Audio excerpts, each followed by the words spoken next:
Hi friends, this is from பால்மித் TNPSC academy. So இந்த வீடியோவில் என்ன பார்க்க போகிறோன்னு பாருங்கள். 6th தமிழ் இயல் 6க்கான நோட்ஸ் தான் பார்க்க போகிறோம். ஸோ ஆல்ரெடி பார்த்திங்கன்னா நம்ம 5 இயல் முடிச்சிருப்போம். ஸோ 6வது இயல் கொஞ்சம் லேட் ஆகிருச்சு. இன்னொரு முக்கியமான இன்ஃபர்மேஷன், ஸோ 5க்கும் 6க்கும் பார்த்திங்கன்னா லைவ் டெஸ்ட் சொல்லியிருந்தேன். ஸோ அதை வைக்க முடியலை. ஸோ அதுக்கு பதில் பார்த்திங்கன்னா நான் பிடிஎஃப் டெஸ்ட் சொல்லியிருப்பேன். 100 கொஸ்டின்ஸ் சொல்லியிருப்பேன். அந்த 100 கொஸ்டின்ஸை நான் 200 கொஸ்டின்ஸாக கொடுத்துட்றேன். ஸோ 200 கொஸ்டின்ஸ் பார்த்திங்கன்னா பிடிஎஃப் வடிவில் தான் இருக்கும். நான் பிடிஎஃப் 200 கொஸ்டினுக்கான பிடிஎஃப் கொடுத்துருவேன். ஸோ அதுக்கப்புறம் பார்த்தீங்கன்னா ரேங்க் லிஸ்ட்டும் இதுக்கு கண்டிப்பாக கொடுப்பேன். அதனால் இந்த டெஸ்ட்டை யாருமே மிஸ் பண்ணிடாதீங்க. ஸோ கொஸ்டின் நான் ரெடி பண்ணிவிட்டு அதுக்கப்புறம் உங்களுக்கு இன்ஃபார்ம் பண்ணுறேன். எத்தனை மணிக்கு கொஸ்டின் பேப்பர் கொடுப்பேன்றதை கொஸ்டின் ரெடி பண்ணிவிட்டு நான் இன்ஃபார்ம் பண்ணுறேன். ஸோ ரேங்க் லிஸ்ட் பிடிஎஃப் நீங்கள் பார்த்தீங்கன்னா எழுதிட்டு நான் அதுக்கப்புறம் பார்த்தீங்கன்னா ஒரு கூகுள் ஃபார்ம் கொடுப்பேன். ஸோ அதில் உங்களோட மார்க்கு உங்களோட டீட்டெயில் ஃபில் பண்ணுற மாதிரி இருக்கும். ஸோ அதை ஃபில் பண்ணதுக்கப்புறம் பார்த்தீங்கன்னா உங்களுக்கு ரேங்க் லிஸ்ட் ஒரு 2 or 3 டேஸில் நான் ரேங்க் லிஸ்ட் கொடுத்துருவேன். ஸோ அது எப்படின்றத நான் பின்னாடி உங்களுக்கு எக்ஸ்பிளைன் பண்ணுறேன். ஸோ அதனால் இந்த டெஸ்ட்டை கண்டிப்பாக எல்லாருமே மறக்காமல் அட்டன் பண்ணுங்கள், சரிங்களா?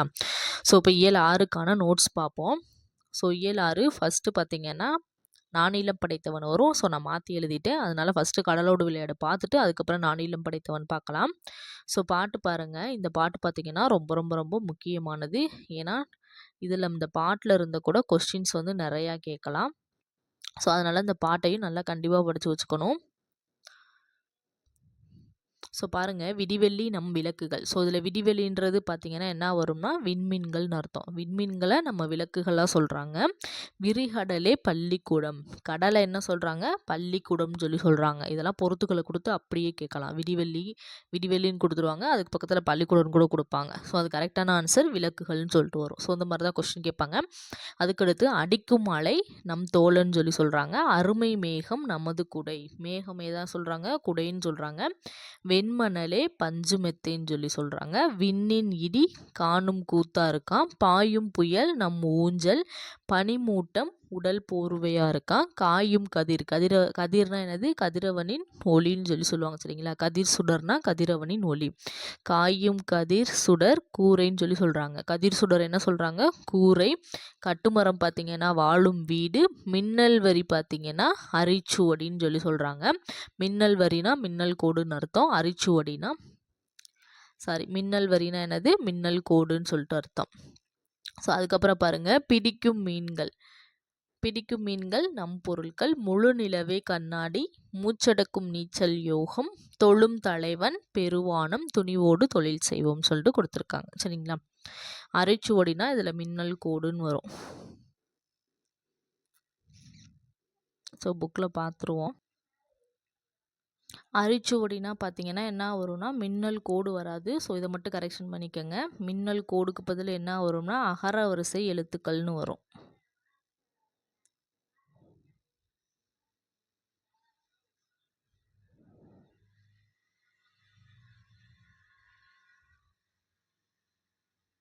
அகரவரிசை எழுத்துக்கள் வரும். ஸோ இதை மட்டும் நோட் பண்ணிக்கோங்க.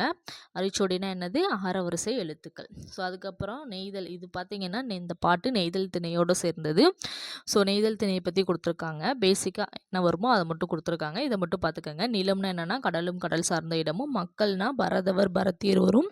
தொழில் என்ன வரும்னா மீன் பிடித்தல், உப்பு விளைவித்தல். பூனை என்ன வரும்னா தாளம்பூ வரும்.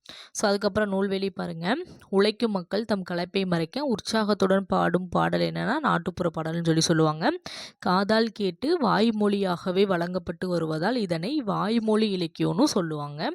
ஸோ இதெல்லாம் ரொம்ப முக்கியம். ஸோ என்னென்ன பாட்டு இருக்குன்னு பாருங்கள். ஏற்றப்பாட்டு, ஓடப்பாட்டு முதலான தொழில் பாடல்களும், விளையாட்டு பாடல்கள், தாலாட்டு பாடல்கள் முதலியனவும் நாட்டுப்புற பாடல்களில் அடங்கும்னு சொல்கிறாங்க. ஸோ இந்த பாட்டு கடலோடு விளையாடுன்றதை யார் தொகுத்தான்னு பார்த்தீங்கன்னா சக்திவேலுன்றவர் நாட்டுப்புற இயல் ஆய்வு எனும் நூலில் தொகுத்து எழுதியிருப்பார், சரிங்களா? ஸோ எந்த நூலில் இடம்பெற்றுள்ளதுன்னு கேட்கலாம். நாட்டுப்புற இயல் ஆய்வு. ஸோ அதுக்கப்புறம் புக் பேக் பாருங்கள். கதிர்ச்சுடர் எப்படி பிரிக்கலாம்? இச்சு போயிடும், கதிர்ச்சுடர்னு வரும். மூச்சடக்கி, மூச்சு கூட்டல் அடக்கின்னு சொல்லிட்டு வரும். பெருமை கூட்டல் வானம், பெருவானம்னு வரும். மை போயிடும். ஸோ அடிக்கும் கூட்டல் அலை. அடுத்தது அடிக்கும் மலை. அப்படியே தான் வரும். ஏன்னா பாட்டில் அப்படியே தான் கொடுத்துருப்பாங்க. பாட்டை பார்த்தாலே உங்களுக்கு தெரியும். ஸோ அதுக்கப்புறம் பொறுத்துக்க பாருங்கள். நான் கரெக்டாக மேட்ச் பண்ணி கொடுத்துருக்குறேன். ஸோ அதில் புக்கில் பார்த்தீங்கன்னா கலந்து கொடுத்துருப்பாங்க. விடிவெளினா என்னென்னு பார்த்தீங்கன்னா விளக்கு. மணல்னா என்னது? பஞ்சு மெத்தை. புயல்னா படகுனா ஊஞ்சல், பனிமூட்டம்னா போர்வை. ஸோ இதோட நமக்கு கடலோடு விளையாட முடிஞ்சு. அதுக்கப்புறம் நானிலம் படைத்தவன் பார்க்கலாம். ஸோ இதில் பார்த்தீங்கன்னா நானிலம் படைத்தவனா என்னென்னா முடியரசன். நானிலம் படைத்தவனோட ஆசிரியர் யார்? முடியரசன். ஸோ இதில் பார்த்தீங்கன்னா பாட்டு கொஞ்சம் கஷ்டமாக தான் இருக்கும். முடிஞ்சளவு ஃபஸ்ட் 2 லைன் லாஸ்ட் 2 லைன் படித்து வச்சுக்கோங்க, சரிங்களா? கல்லெடுத்து முள்ளெடுத்து காட்டு பெருவழியை மல்லெடுத்த திண்டோல் மரத்தால். மரம்னா என்னது? வீரம். மல்லெடுத்தனா வலிமை பெற்ற. வளப்படுத்தி ஊராக்கி ஓங்கும் நகராக்கி நாடென்ற பெயராக்கி வாழ்ந்த பெருமை அவன் பெற்றான். ஸோ இதில் பார்த்தீங்கன்னா 4 நிலம். நானிலம்னா என்னது? குறிஞ்சி, முல்லை, மருதம், நெய்தல் வரைக்கும் கொடுத்துருப்பாங்க. இதில் பாலை கொடுத்துருக்க மாட்டாங்க. அதை தான் நானிலம். நானிலம்னா என்னது? குறிஞ்சி, முல்லை, மருதம், நெய்தல். ஸோ இதில் பார்த்தீங்கன்னா என்ன கொடுத்துருப்பாங்கன்னா அந்த நிலத்தை கல் முள்ளாக இருக்கும், அதை வந்து சமப்படுத்தி வளப்படுத்தி நாடாக்கி ஊராக்கி பேராக்கின்னு சொல்லிட்டு அந்த மாதிரி கொடுத்துருப்பாங்க. ஸோ பாட்டு ரொம்ப ஈஸியாக தான் இருக்கும். பேசிக் கான்செப்ட் புரிஞ்சுக்கிட்டிங்கனாலே இந்த பாட்டு லைன்ஸை கொடுத்தா நீங்கள் ஈஸியாக வந்து ஆன்சர் பண்ணிடலாம். ஸோ அதுக்கப்புறம் பாருங்கள், நானிலத்தை கண்ட பெரும் நாகரிக மாந்தன் அவன் ஆழக்கடல் கடந்தான் அஞ்சும் சமர் கடந்தான். சமர்னா இதில் என்னன்னு பார்த்தீங்கன்னா போர். சூழும் பனிமலையை சுற்றி கொடி பொறித்தான் முக்குளித்தான் ஆழிக்குள் முத்தெடுத்தான் தோணிக்குள் எக்களிப்பு மீதூர ஏலம் மிளகு முதற் பண்டங்கள் ஏற்றி பயன் நல்கும் வாணிகத்தால் கண்டங்கள் சுற்றி கப்பல் மேலேறி வந்தவன்தான் அஞ்சாமை மிக்கவன்தான் ஆனாலும் சான்றோர்கள் அஞ்சுவதை அஞ்சி அகற்றி விலக்கிடுவான். ஸோ இதில் களம்னா என்னதுன்னா கப்பல். அதாவது கப்பல் மேலே ஏறி தான் அவன் வந்து பயணங்கள் மேற்கொள்வான்னு சொல்லிட்டு கொடுத்துருப்பாங்க. அதாவது வாணிகம் மேற்கொள்வான்னு கொடுத்துருப்பாங்க. நல்கும்னா தரும், எக்களிப்புனா பெருமகிழ்ச்சி, ஆழினா என்னன்னு பார்த்தீங்கன்னா கடல். ஸோ இந்த பாட்டு வந்து உங்களுக்கு ஒரு ஃபஸ்ட் டைம் வாசிக்கும் போது கஷ்டமாக இருக்கும். 2-3 டீப்பு வாசித்தீங்கன்னா கண்டிப்பாக உங்களுக்கு வந்து இந்த பாட்டோட மீனிங் புரிஞ்சிடும். அஞ்சாமை மிக்கவன் தான் ஆனாலும் சான்றோர்கள் அஞ்சுவதை அஞ்சி அகற்றி விலக்கிடுவான். அதாவது அஞ்சாமை மிக்கவன் தான், ஆனால் என்னது? சான்றோர்கள் அஞ்சும் தீமைகளை கண்டு அஞ்சுபவன் சொல்லி அகற்றி விலக்கிடுவார்னு சொல்லி சொல்கிறாங்க. யாருக்கு அஞ்சுவாராம்? பெரியவங்களுக்கு தான் அஞ்சுவானாம், சரிங்களா? ஸோ அதுக்கப்புறம் பாருங்கள், நூல்வெளி. முடியரசனோட இயற்பெயர் என்னென்னு பார்த்தீங்கன்னா துரைராசு. பூங்கொடி, வீரகாவியம், காவிய பாவை முதலியன பார்த்தீங்கன்னா இவர் எழுதிய நூல்கள். ரொம்ப ரொம்ப முக்கியம் இந்த நூல்கள்லாம். ஸோ அதுக்கடுத்து திராவிட நாட்டின் வானம்பாடி என்று பாராட்டப்பட்டவர் யாருன்னு பார்த்தீங்கன்னா இவர் தான். ஸோ அதுக்கப்புறம் இப்பாடல் புதியதொரு விதி செய்வோம் என்னும் நூலிலிருந்து இந்த பாடலை வந்து எடுத்து கொடுத்துருக்காரு, சரிங்களா? ஸோ அதுக்கடுத்து பார்க்கலாமா? ஸோ இது வந்து கொஸ்டின் பாக்ஸில் இருக்கும். இந்த பாட்டோட ஆசிரியர் யாருன்னு கேட்கலாம். ரொம்ப ரொம்ப ரொம்ப ரொம்ப முக்கியமானது, சரிங்களா? ஸோ வெள்ளி பனிமலையின் மீது உலாவுவோம் அடி மேலை கடல் முழுதும் கப்பல் விடுவோம் கங்கை நதி பொறுத்து கோதுமை பண்டம் காவிரி வெற்றிலைக்கு மாறுகொள்வோம் சிங்க மராட்டியர் தம் கவிதை கொண்டு சேரத்து தந்தங்கள் பரிசளிப்போம். ஸோ இதோட ஆசிரியர் யார்? பாரதியார். ரொம்ப ரொம்ப முக்கியமானது. ஸோ அதுக்கடுத்து பாருங்கள், புக் பேக்கு. போர்க்களத்தில் வெளிப்படும் குணம் என்னன்னு பார்த்தீங்கன்னா வீரம். கல்லெடுத்தை எப்படி பிரிக்கலாம்னா கல் கூட்டல் எடுத்து. நானிலம். ஸோ இதை எப்படி பிரிக்கலாம்? 4 கூட்டல் நிலம்னு சொல்லிட்டு பிரிக்கலாம். நாடு கூட்டல் என்று இதை எப்படி சேர்க்கலாம்னா நாடென்ற. 2+A டேன்னு வரும், சரிங்களா? களம் கூட்டல் ஏரி களமேரின்னு சொல்லிட்டு வரும். ஸோ அதுக்கடுத்து பாருங்கள், வளரும் வணிகம்ன்ற உரைநடை பற்றி தான் பார்க்க போகிறோம். முக்கியமான பாயிண்ட்ஸ் எல்லாம் நான் எடுத்து கொடுத்துட்டேன். ஸோ இந்த பாயிண்ட்ஸை மட்டும் நீங்கள் படித்தா போதும். ஸோ ஃபஸ்ட்டு பாயிண்ட் பாருங்கள், ஒரு பொருளை பிறரிடம் இருந்து வாங்குவதும் பிறருக்கு விற்பதும் என்னன்னு சொல்கிறாங்கன்னா வணிகம்னு சொல்கிறாங்க. அடுத்த செகண்ட் பாயிண்ட்டு, பொருட்களை விற்பவரை வணிகர்னு சொல்லுவாங்க, வாங்குபவரை நுகர்வோர்னு சொல்லுவாங்க. அடுத்து நம்மிடம் கூடுதலாக இருக்கும் பொருட்களை கொடுத்து நமக்கு தேவையான பொருட்களை பெற்றுக்கொள்வது என்னன்னு சொல்லுவாங்கன்னா பண்டமாற்று வணிகம்னு சொல்லுவாங்க. ஸோ அதுக்கடுத்து நெல்லை கொடுத்து அதற்கு பதிலாக என்னத்தை வாங்கினாங்கன்னா உப்பை வாங்கியிருப்பாங்க, ரொம்ப முக்கியம். ஸோ அதுக்கடுத்து ஆட்டின் பாலை கொடுத்து தானியத்தை வாங்கியிருப்பாங்க. அதுக்கடுத்து வணிகத்தை தரைவழி வணிகம் நீர்வழி வணிகம்னு 2ஆக பிரிப்பாங்க. தரைவழி பொருட்களை கொண்டு செல்ல என்ன பயன்படுத்தியிருப்பாங்கன்னு பார்த்தீங்கன்னா எருது, கழுதை, வண்டிகளும் பயன்படுத்தப்பட்டிருக்குது. வணிகர்கள் வண்டிகளில் பொருட்களை ஏற்றி வெளியூருக்கு செல்லும் போது குழுவாகவே செல்வாங்க. அந்த குழுவுக்கு என்ன பேருனா வணிக சாத்துன்னு பேர், சரிங்களா? ரொம்ப முக்கியமானது. அடுத்து 9வது பாயிண்ட், கப்பல்கள் வந்து நிற்கும் போது கப்பல்கள் வந்து நின்று போகும் இடத்துக்கு என்ன பேருன்னு பார்த்தீங்கன்னா துறைமுகங்கள்னு பேர். துறைமுக நகரங்கள் பார்த்தீங்கன்னா என்ன சொல்லுவாங்கன்னா பட்டினம், பாக்கம் என்று சொல்லுவாங்க. தமிழ்நாட்டோட தலை சிறந்த துறைமுகமாக எது விளங்குதுன்னு பார்த்தீங்கன்னா பூம்புகார் தான் விளங்கும். ரொம்ப ரொம்ப முக்கியமானது. அதுக்கடுத்து பார்த்தீங்கன்னா வணிகத்தை தனிநபர் வணிகம், நிறுவனர் வணிகம்னு ரெண்டாக பிரிப்பாங்க. ஸோ தனிநபர் வணிகம்னா என்னது? ஒருத்தரே சொந்தமாக பிஸ்னஸ் ஸ்டார்ட் பண்ணி நடத்துவதுக்கு பேர் தான் தனிநபர் வணிகம். நிறுவன வணிகம்ன்றது அதாவது ஒன்றுக்கு அடுத்து 2 அல்லது 3 நபர்கள் சேர்ந்து நடத்துவது என்னது நிறுவன வணிகம்னு சொல்லுவாங்க. ஸோ அதுக்கப்புறம் இது வந்து பாக்ஸ் கொஸ்டின்ஸ் ரொம்ப ரொம்ப ரொம்ப ரொம்ப முக்கியமானது. சரிங்களா? தமிழ்நாடு விளைந்த வெண்ணெல் தந்து பிற நாட்டு உப்பின் கொள்ளை சாட்சி. ஸோ இது யாரு? இந்த பாடல் எந்த நூலில் இடம்பெற்றிருக்குன்னு பார்த்தீங்கன்னா நற்றிணையில் இடம்பெற்றிருக்கு. பாலோடு வந்து கூலோடு பெயரும். ஸோ இது எதில் இடம்பெற்றிருக்கு? குறுந்தொகையில் இடம்பெற்றிருக்கு. சரிங்களா? ஸோ நற்றினுடைய ஆசிரியர், குறுந்தொகையோட ஆசிரியர், அகநானூரோட ஆசிரியரும் தெரிஞ்சு வச்சுக்கோங்க. ஏன்னா பாட்டை கொடுத்துட்டு டைரெக்டாக ஆசிரியர் யாருன்னு கூட கேட்கறதுக்கான வாய்ப்புகள் இருக்குது. ஸோ அதனால அகநானூரோட ஆசிரியர், குறுந்தொகையோட ஆசிரியர், நற்றினியோட ஆசிரியர் கண்டிப்பாக தெரிஞ்சு வச்சுக்கோங்க. சரிங்களா? அதுக்கடுத்து பாருங்க, சிறு வணிகர்கள் நுகர்வோரிடம் நேரடி தொடர்பு கொள்வார்கள். சிறு வணிகர்களை யாரோட நேரடி தொடர்பு கொள்வாங்கன்னா நுகர்வோரிடம். சிறு வணிகர்கள் பார்த்தீங்கன்னா அதாவது காய்கறிகள் இதெல்லாம் வாங்கிட்டு போய் டைரெக்டாக நுகர்வோருக்கு கொடுப்பாங்க. அதே இது பெரு வணிகர்கள் பார்த்தீங்கன்னா அவர்கள் வாங்குகிற சரக்கெல்லாம் பல்காக இருக்கும். அவங்க பார்த்தீங்கன்னா சிறு வணிகர்களுக்கு அவங்க ஒரு அமௌண்ட் வச்சு அவங்களுக்கு விற்பாங்க. ஸோ அதுக்கு பேர் தான் என்னது? இது வந்து பெரு வணிகர்கள் செய்கிறது. இதாவது நேரடி தொடர்பு கொள்வார்கள். பெரு வணிகர்கள் பார்த்தீங்கன்னா ரொம்ப ரேராக தான் நுகர்வோரிடம் கொண்டு போவாங்க தங்களுடைய பொருட்களை. சரிங்களா? ஸோ அதுக்கடுத்து பாருங்கள், ஒரு நாட்டில் உற்பத்தி செய்யப்படும் பொருட்களை பிற நாடுகளுக்கு அனுப்புவது என்ன சொல்லுவாங்கன்னா ஏற்றுமதின்னு சொல்லுவாங்க. பிற நாடுகளில் இருந்து பொருட்களை வாங்குவதை இறக்குமதின்னு சொல்லுவாங்க. அடுத்து 17வது பாயிண்ட் பாருங்கள், பழங்காலத்தில் தமிழ்நாட்டிலிருந்து என்னென்ன வந்து வெளிநாடுகளுக்கு ஏற்றுமதி செஞ்சுருக்காங்கன்னு பாருங்கள். மயில் தோகை, அரிசி, சந்தனம், இஞ்சி, மிளகு இதெல்லாம் பிற நாடுகளுக்கு ஏற்றுமதி செய்யப்பட்டிருக்கு. சீனத்திலிருந்து கண்ணாடி, கற்பூரம், பட்டு போன்றவை இறக்குமதி செய்யப்பட்டிருக்கு. அரேபியாவிலிருந்து குதிரைகளும் வாங்கப்பட்டிருக்கதா சொல்லியிருக்காங்க.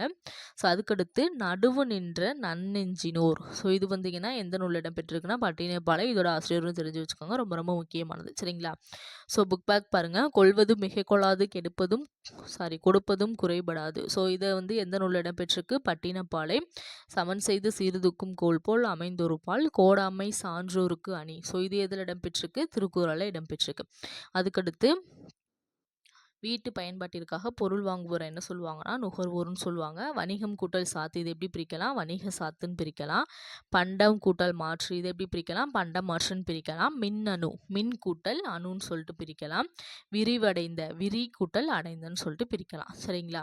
ஸோ அடுத்து ரொம்ப ரொம்ப ரொம்ப முக்கியமானது டிஎன்பிசியில் அடிக்கடி கேட்கக்கூடிய கொஸ்டின்ஸ். ஆங்கில சொல் அதற்கு இணையான தமிழ் சொல். கரன்சி நோட்டுனா ஆங்கிலத்தில் தமிழில் என்னன்னு பார்த்தீங்கன்னா பணத்தாள்னு வரும். பேங்க்னா வங்கின்னு வரும். செக்னா காசோலைன்னு வரும். டிமாண்ட் டிராஃப்ட்னா வரை ஓலைன்னு வரும். டிஜிட்டல்னா மின்னணு மையம்னு வரும். டெபிட் கார்டுனா பற்று அட்டைன்னு வரும். கிரெடிட் கார்டுனா கடன் அட்டைன்னு வரும். ஆன்லைன் ஷாப்பிங்னா இணையதள வணிகம்னு வரும். இ-காமர்ஸ்னா மின்னணு வணிகம்னு வரும். சரிங்களா? ஸோ அதுக்கப்புறம் உழைப்பே மூலதனம்ன்ற ஒரு உரைநடை. இது வந்து பார்த்திங்கன்னா ஒரு கதை வடிவில் கொடுத்துருப்பாங்க. ஸோ அந்த கதையை வந்து நீங்கள் வாசித்து பார்த்துக்கோங்க. அதில் இருக்கிறது ஒரே ஒரு பாயிண்ட் நுழையும் முன்னில் இந்த பாயிண்ட் கொடுத்துருப்பாங்க. இந்த பாயிண்ட் மட்டும்தான் எக்ஸாம் பாயிண்ட் ஆஃப் வியூக்கு தேவைப்படுறது. மீதி இருக்க கதையெல்லாம் நமக்கு தேவை கிடையாது. நீங்கள் ஒரு கிளான்ஸ் அதை வாசித்து விட்டுக்கோங்க. சரிங்களா? ஸோ இதை பாருங்கள், பாடுபட்டு தேடிய பணத்தை புதைத்து வைக்காதீர் என்பது யாருடைய கூற்றுனா ஔவையாரோட அறிவுரை. ஸோ இது மட்டும் நல்லா தெளிவாக படிச்சுக்கோங்க. சரிங்களா? ஸோ அதுக்கடுத்து சுட்டி எழுத்து பார்ப்போமா? சுட்டி எழுத்து வினா எழுத்து. ஸோ அது வந்து பெரிய கிளாஸில் பார்த்தீங்கன்னா ப்ரீஃபாக கொடுத்துருப்பாங்க. இப்போ 6th என்னென்னா சுட்டு எழுத்துலேருந்து சும்மா ஒரு 4, வினா எழுத்துலேருந்து சும்மா ஒரு 2 அவ்வளோதான் கொடுத்துருப்பாங்க. சரிங்களா? ஸோ அதை மட்டும் பார்ப்போம். சுட்டு எழுத்துக்கள்னால் என்னன்னு பாருங்கள். அவன், இவன், அங்கு, இங்கு, அந்த ஆகிய சொற்களை ஒன்றை ஒன்று சுற்றி காட்டுகின்றன. சரிங்களா? ஸோ இதெல்லாம் என்னது? ஒன்றை ஒன்று சுற்றி காட்டுகின்றன. அதுக்கு முதல் காரணமாக அமைவது என்ன? இந்த ஆ, இ, இன்னொன்று ஊன்னு சொல்லியிருக்கும். அது இப்போதைக்கு வழக்கில் கிடையாது, முன்னாடி பயன்படுத்தியிருக்காங்க. சரிங்களா? ஸோ அங்கே பாருங்கள், ஆ இ உ ஆகிய 3 எழுத்துக்களும் என்ன சொல்கிறாங்க? சுட்டு எழுத்துக்கள். சுட்டு எழுத்துக்கள் அப்போ எத்தனை வகைப்படும்? 3. ஆ இ உ. ஆனால் ஊ என்னும் எழுத்தை சுட்டாக இப்போ பயன்படுத்துவது இல்லை.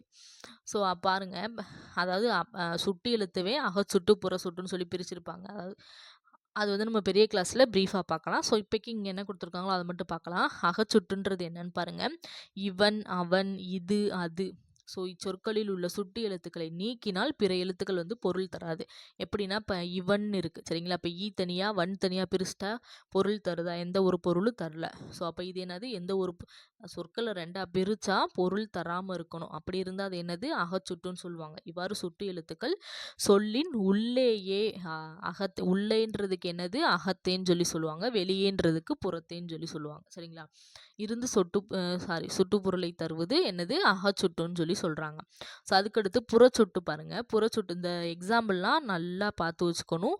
எக்ஸாம்பிளை கொடுத்துட்டு இது என்ன சுட்டுன்னு கேட்கலாம். சரிங்களா? ஸோ அதே மாதிரி தான் அகச்சுட்டுக்கும் இந்த எக்ஸாம்பிளை நல்லா பார்த்து வச்சுக்கணும். ஸோ புறச்சுட்டு அவ்வானம், இம்மலை, இந்நூல். ஸோ இந்த சொற்களில் பார்த்தீங்கன்னா சுட்டு எழுத்துக்கள் ஆ, அவ், இம், இன் இதை நீக்கிட்டா பொருள் தருமா? வானம், மலை, நூல்னு பொருள் தருதா?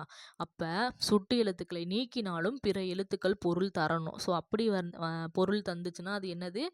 வெளியே இருந்து சுட்டுப்பொருளை தருவது என்னது? புறத்தேன்னு சொல்லுவோமா? அப்படி இருந்தால் இது வந்து புறச்சுட்டுன்னு சொல்லி சொல்லுவாங்க. சரிங்களா? சுட்டு எழுத்துக்களை நீக்கினாலும் பொருள் தந்தா அதுக்கு பேர் புறச்சுட்டுன்னு அர்த்தம். பொருள் தரலைன்னா அது அகச்சுட்டுன்னு சொல்லி சொல்லுவோம். அதுக்கடுத்து அண்மை சுட்டு.